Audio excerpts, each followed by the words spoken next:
There are some things you can't explain to people who haven't felt them. That pull in your chest that has no name, no logic, no evidence to back it up. Just a weight. Just a knowing. My grandson called me at 2:14 inches the morning on a Tuesday in February. I know the time because I'd been lying awake anyway, the way I do now that I'm past 60 and sleep doesn't come as easy as it used to. The phone lit up on my nightstand. I grabbed it fast so it wouldn't wake my wife. I answered, but there was nothing. No voice. No breathing I could hear. Just open air, and then the call dropped. I stared at the screen for a long time after that. He was 10 years old. He didn't call anyone at 2 inches the morning. He didn't even have his own phone. It was an old one his mother had given him with just a few contacts loaded in. Me. My son. And his mother's number, which was pointless since she was right there in the house with him. I told myself he'd probably rolled over in his sleep and hit the call button by accident. I told my kids do things like that. I put the phone face down on the nightstand and I stared at the ceiling for the next 2 hours without sleeping. By 4 in the morning, I got up and made coffee. I want to say that the call alone was enough. That I knew right then.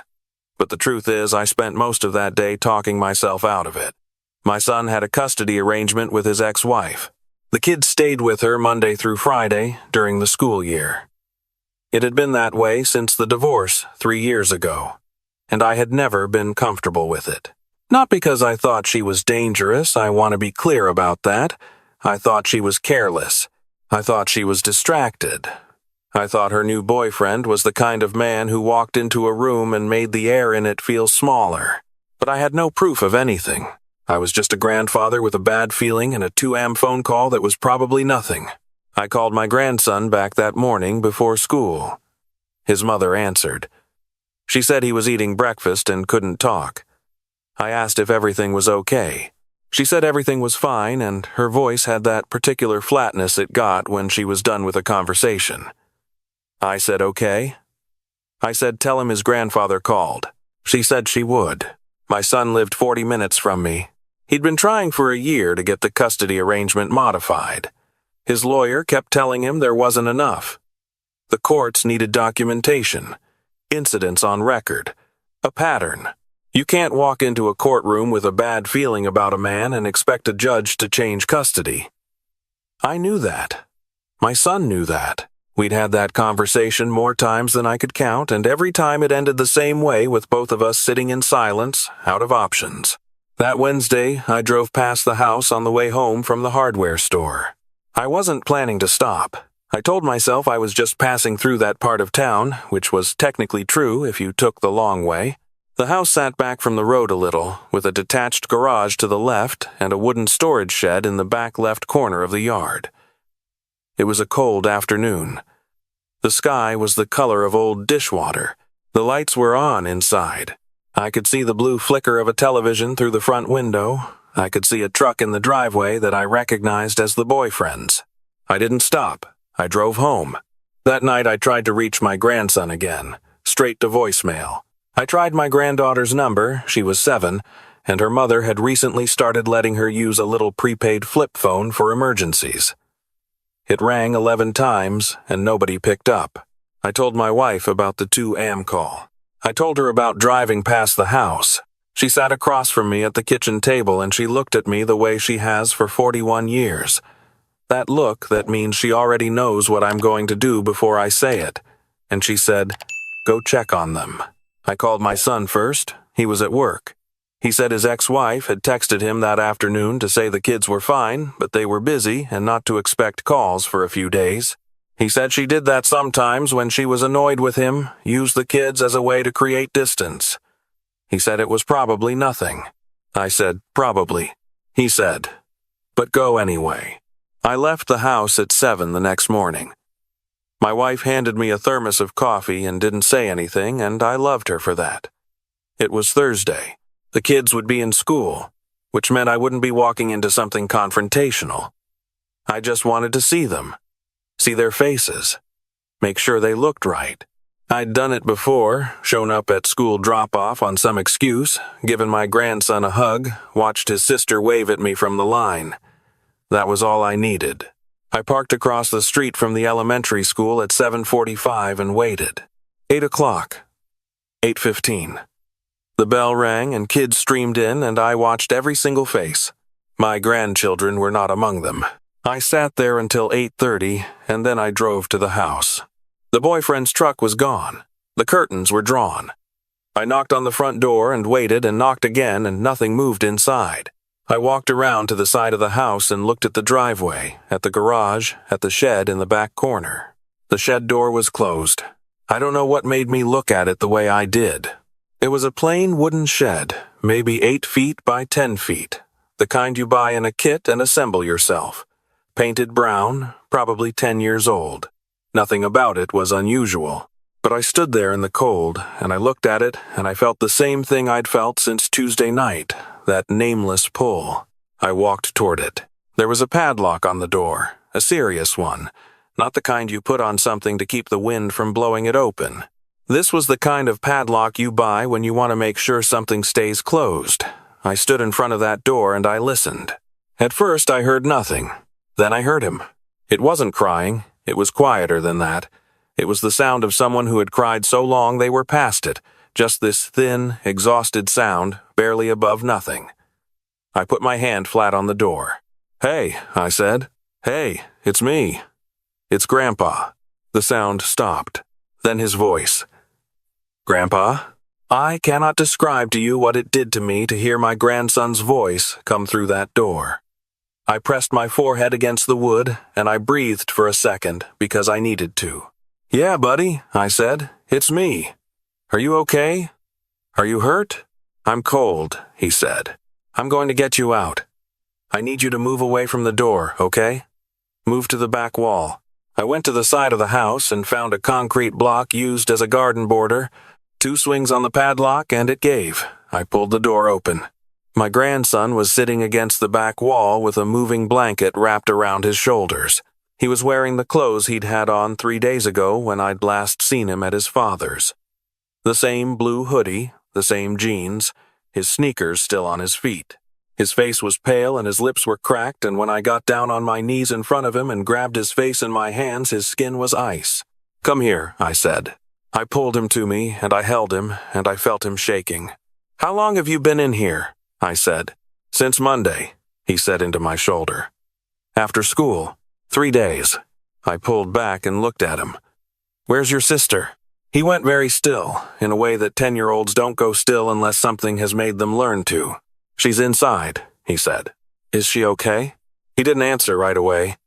He looked at me, and then he looked past me, at the house, and then back at me. His expression was doing something I didn't have a word for. It wasn't fear exactly.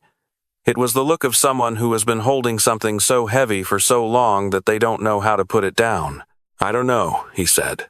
I got him to his feet and walked him to my car and turned the heat on full and told him to stay there. I went to the front door of the house, still locked. I went around to the back. The back door was one of those half-glass doors and I could see through it into the kitchen. The lights were off. Nothing moving. I tried the handle. Locked. I am 63 years old and I have never broken a door in my life. I broke that one. I put my shoulder into it twice, and on the third it gave at the frame, and I was inside. "Hello?" I called it out because even then, even knowing what I knew, I needed to do things right. "Is anybody home?" Nothing. I moved through the kitchen into the hallway. The house smelled like cigarette smoke and something else, something stale and close. I opened the first door on the left, a bathroom, empty. The door across from it, the master bedroom, unmade bed, clothes on the floor. The door at the end of the hallway was my granddaughter's room. It was locked from the outside. A sliding bolt mounted high on the door frame, the kind of thing you'd put on a bathroom door, except this one was on the outside and it was engaged. I slid it open. She was on the bed. She was awake. She was looking at the ceiling when I opened the door, and she turned her head slowly. Like movement cost her something, and when she saw me, her face did something that broke me in a way I haven't recovered from, and am not sure I will. She was 7 years old. She looked at me the way people look at things they stopped believing in. "Hi, sweet pea," I said. My voice came out steady. I don't know how. "Hi, Grandpa." she said. I went to the bed and sat beside her. I touched her forehead. She was warm. Too warm. Her lips were dry. There was a plastic cup of water on the floor beside the bed, half empty, and a plate with crackers on it, most of them eaten. "How long have you been in your room?" I said. "A long time," she said. "A few days?" She nodded. "Did your tummy hurt?" "Is that why you stayed in your room?" I was watching her face as I asked it, watching the way she processed the question, watching her decide something. "Mama said I was being punished," she said. "She said I had to stay here until I learned my lesson." "What lesson, sweetheart?" "I don't remember," she said. "I think I was bad." I picked her up. She wrapped her arms around my neck with that complete trust that children have and that adults don't deserve. I carried her down the hallway, through the kitchen, out the broken back door, around the side of the house, to my car. I put her in the back seat next to her brother. She looked at him. He looked at her. Neither of them said anything. He took the moving blanket off his own shoulders and put it over hers without being asked, without looking at me, without any drama at all, like he'd been taking care of her for as long as he could remember. I called 911 from the driveway. Then I called my son. While I waited, I got in the front seat and I said, "Talk to me. Just talk. Tell me about your week. Tell me about anything." My grandson talked. He talked for 15 minutes without stopping about a video game he wanted, about something funny his friend did at school last week, about a dog he'd seen on the street that had 3 legs and he thought that was the coolest thing. He talked about small things, ordinary things, and I understood that he was doing what people do when the big things are too heavy. He was living in the small ones. He was 10 years old and he already knew how to do that. His sister fell asleep against his shoulder before the police arrived. The officers came first, then the paramedics. I watched them take my grandchildren, and I let them, because the paramedics needed to see them, and I needed to stay out of the way. The lead officer took my statement in the driveway. I told him everything. The phone call at 2 a.m., the missed school, the padlock on the shed, the bolt on the bedroom door, the days my grandson had spent inside a wooden box in February. The officer wrote everything down, and he did not look at me like I was overreacting. My son arrived 20 minutes after the police. I saw his car come around the corner at a speed that wasn't legal, and he was out the door before it fully stopped. I intercepted him at the sidewalk, and I grabbed his arms, and I said, "They're okay. They're okay. They're with the paramedics, and they're okay." He went through about 6 different expressions in 3 seconds. Then he went to his kids. The doctors at the hospital found that my granddaughter had a fever of 102 from an untreated ear infection that had been developing for at least a week.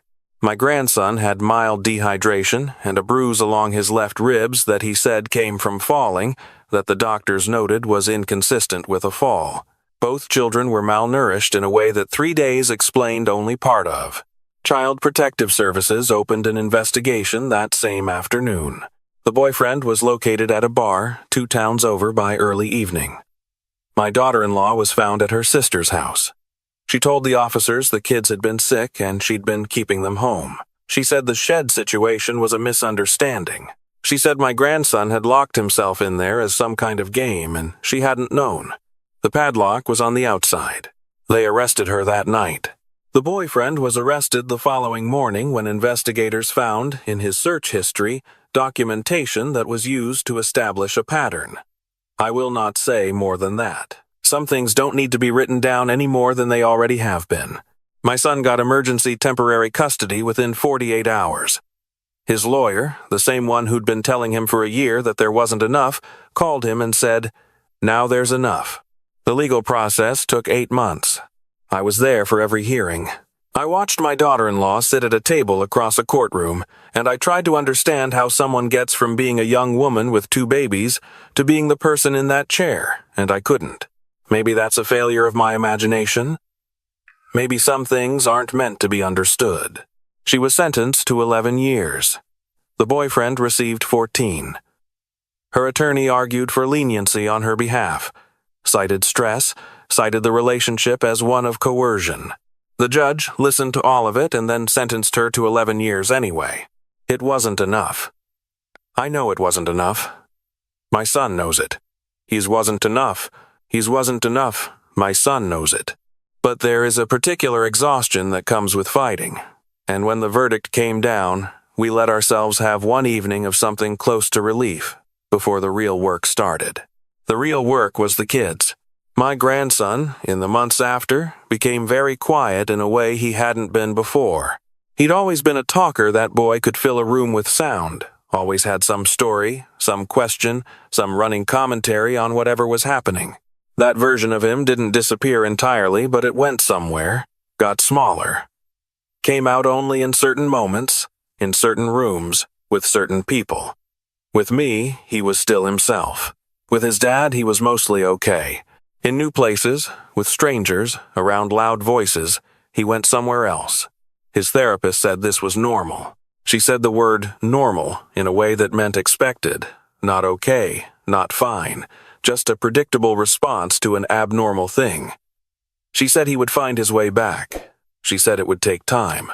My granddaughter, for a while, didn't talk much about what happened. She drew pictures instead. She went through 4 sketchbooks in 3 months, and most of the drawings were houses. Small houses. Big houses. Houses with open doors. Houses with people standing outside of them. Her therapist said that was her processing, her way of working through something that didn't have words yet. One day, about 5 months after everything, she climbed into my lap while I was reading in the living room. She was quiet for a while, and I just let her be there because sometimes that is the whole of what someone needs. Then she said, "Grandpa, how did you know?" I thought about the answer. I thought about the 2 a.m. phone call and driving past the house and the padlock that was so wrong it stopped me in the driveway. I thought about 40 years of knowing children, knowing my own son, knowing what a family feels like when it's right and what it feels like when something is deeply wrong. I said, "You called me." She said, "I didn't call you."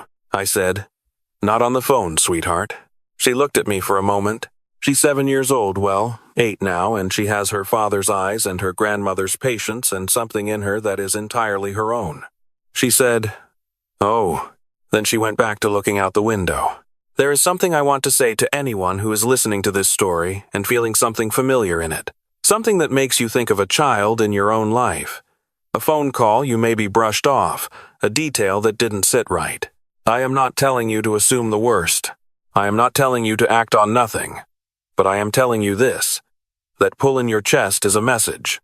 The names we don't have for things are still things.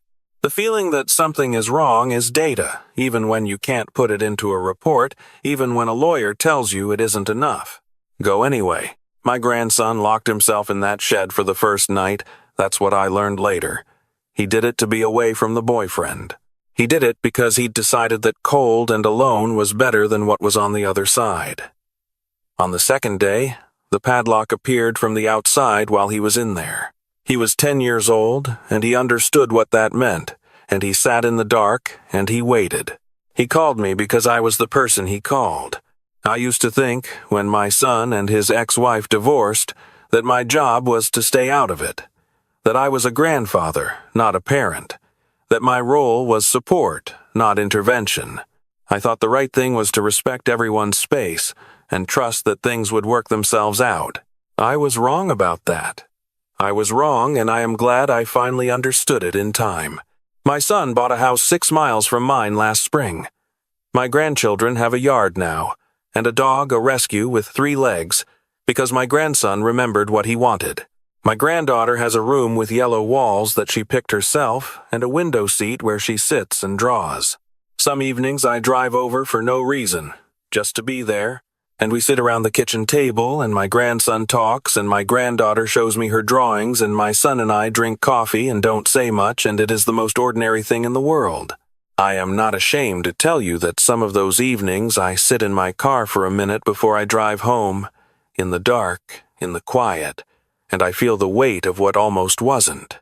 Then I drive home to my wife. That's the truth of it. That's all of it. That 2 a.m. phone call from a boy who didn't know he was asking for help, or maybe did know, in the way that children know things that they can't say out loud. That call is the reason I tell this story. Not for sympathy. Not to place blame on a system, though the system failed my grandchildren in ways I have not made peace with.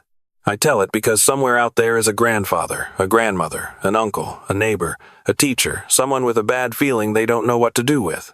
Do something. Do it before you have the evidence. Do it before the lawyer says it's enough. Do it before there is no more time left to do it. Go check on them. Go anyway.